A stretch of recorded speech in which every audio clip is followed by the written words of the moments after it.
right, everyone, settle in. Roll cameras. And action! I want full steam from the locomotive as it crosses the bridge. Can an MBTI test predict a World Cup winner?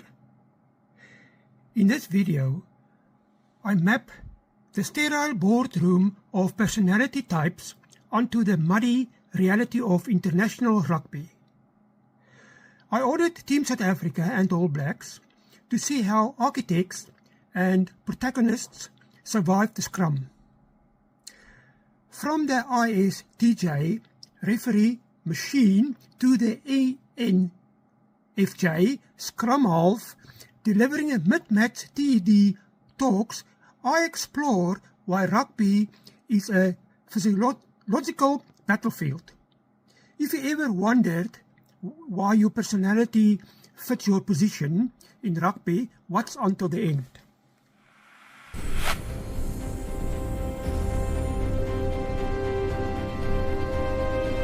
Look at the traditional math of international rugby: 120-kilogram frames, decades of combined test caps, and enough sheer physical force to move a compact car.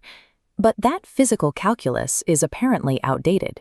Your career out here no longer depends entirely on how well you hit a ruck. It depends on whether a laptop in corporate HR classifies you as a team player. I'm your new commentator. My Myers-Briggs results came back ESTJ, otherwise known as the bossy one. Management escorted the last guy out of the broadcast booth because he tested as the entertainer. We simply cannot have that kind of chaos on the payroll. So I am taking over to test a theory. We are going to see exactly what happens when you map a sterile boardroom personality matrix onto the muddy, brutal reality of a live test match. Applying corporate psychometrics to modern gladiators creates a highly specific analytical vacuum. We are trading tackle statistics for emotional profiles, watching what happens when neatly formatted spreadsheets literally collide with concussions. Every functional corporation needs middle management. On the pitch, that falls entirely to the man with the whistle. This is a classic ISTJ profile. He operates like a cold machine in a freezer, aggressively unbothered by human context.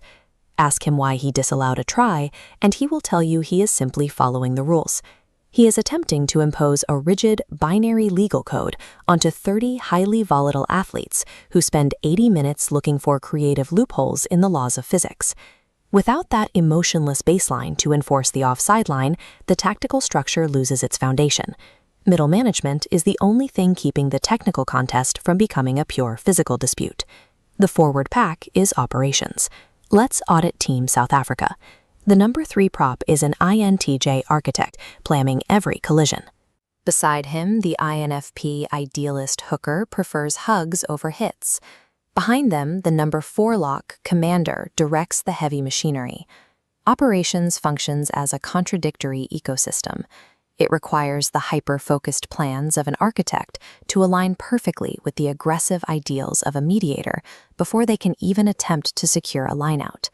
Once operations secures the ball, it gets shipped out wide to the creative department, the backline. The transition point is the number 9 Scrum-half, fittingly categorized as an ENFJ protagonist. He essentially pauses the game to deliver mid-match TED Talks, arguing with the referee and rallying his exhausted forwards through sheer emotional charisma. The number 10 fly-half delivers poetic clearances, launching every kick like a love letter intended specifically for the upper atmosphere. For the backline to execute a tactical sequence, they have to harness that wildly unquantifiable energy. They take the brutal, grinding labor from operations and use pure personality to convert it into actual points. When these profiles finally crash into each other, the results are highly illogical.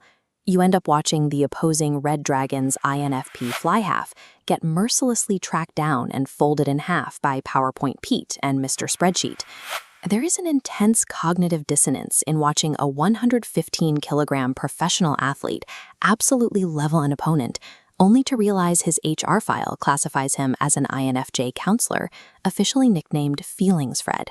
Attempting to compress the unpredictable, muddy magic of physical sport into neat 4-letter HR boxes is a complete failure of logic.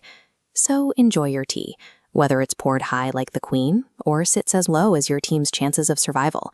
It really makes you wonder if New Zealand needs to start drafting introverted poets just to stay competitive. Because at the end of 80 minutes, securing a victory demands a chaotic, deeply unquantifiable human element.